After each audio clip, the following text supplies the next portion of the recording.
Hi everyone, welcome back to Corporate Decoder, the place where we unpack the hidden stories inside company filings. And today we're looking at a company that might just be trying to make its shareholders happy by giving them back some cash. We're diving into a report from News Corporation filed on July 15, 2025. Now, you might know News Corporation as a global media and information services company with a big presence in newspapers, digital media, and even book publishing. They're behind names you probably recognize. So, what's new with them? It looks like there's been some activity concerning their stock, specifically their Class A common stock, and also their Class B common stock. This tells us they're talking about their different types of ownership shares. The main event, the reason for this report, happened on July 15th, 2025. The filing also confirms the different types of stock they have registered for trading. They have Class A common stock. This is the most typical kind of stock that you'd see a company issue. And it's traded on a major stock exchange, the Nasdaq Global Select Market. This means it's a pretty significant company. They also have Class B common stock, which is also traded on the Nasdaq. Different classes of stock usually give different voting rights or privileges, but the key thing for us today is what they're doing with them in terms of management actions. So getting into the meat of the report, one of the main things they're disclosing is related to something called Regulation FD. That's a fancy term for making sure all investors get the same important information at the same time. They issued a press release on July 15th about a stock repurchase program. Think of it as the company buying back its own shares from investors. This is usually a sign that management believes the stock is undervalued or that they have extra cash they want to return to shareholders. Then we get to item 8.01, which is where they talk about other events. And this is where the big news is. On July 15th, 2025, the company's board of directors greenlit a new stock buyback program. This isn't just a small thing, it's a big one. They are authorizing a new $1 billion stock repurchase program.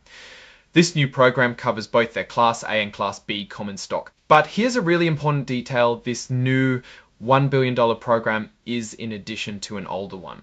They already had a $1 billion buyback program approved back in September 2021. And even with that older program, they still have about 303 million DANs worth of shares they can still buy back. So in total, they're looking at potentially repurchasing a significant amount of their stock. This tells us they are quite confident in their financial position and see value in returning capital directly to their investors through these buybacks. Now, how they actually do this buying back is up to them. The company gets to decide when to buy, how many shares to buy, and at what price. This decision making will be influenced by things like the current stock price, the overall mood of the market, any legal rules they have to follow, and whether they have other good places to invest their money. Importantly, this new buyback program doesn't have a set end date. They can keep buying shares until they decide to stop, change it, or pause it altogether. This flexibility is common for these types of programs. Like most public companies, they include a section on forward-looking statements. This is basically a legal disclaimer saying that some of the things they say might not actually happen.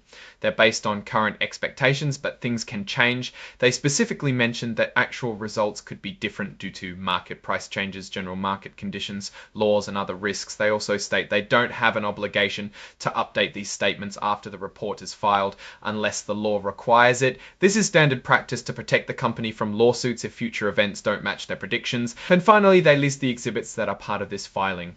The main exhibit here is number 99.1, which is the press release they issued on July 15th, 2025. This exhibit would have the full details of the stock repurchase announcement. We're referencing the information from that press release, which is incorporated into this report.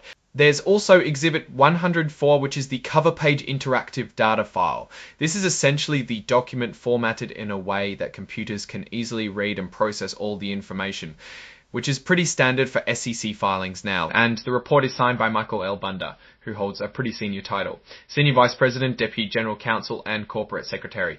This shows the report has been officially authorized by the company's legal and governance team. So what's the story here? News Corporation is essentially telling investors we think our stock is a good deal and we have enough confidence and cash to buy back a significant amount of it. They're not just continuing a previous program, they're adding a whole $1 billion to it on top of the remaining capacity from an earlier one. This signals strong financial health and a management team focused on boosting shareholder value. It's a positive signal for investors, suggesting the company sees a solid future and believes its shares are undervalued in the current market. It's a move that can increase earnings per share since there are fewer shares outstanding, and it sends a message of confidence to the market. It's clear it can increase earnings per share since there are fewer shares outstanding, and it sends a message of confidence to the market. It's clear they're committed to returning capital to shareholders, which is often a sign of a mature, stable company with strong cash flow. Alright, that's our quick decode of this News Corporation filing. What's your take on this massive stock buyback announcement? Do you think it's a smart move for News Corp? Let us know your thoughts in the comments below. If you found this breakdown helpful, please give this video a thumbs up and subscribe to Corporate Decoder for more essential financial insights. And don't forget to join our Discord community for even more in-depth discussions. The link is in the description. Thanks for watching, and we'll see you in the next one.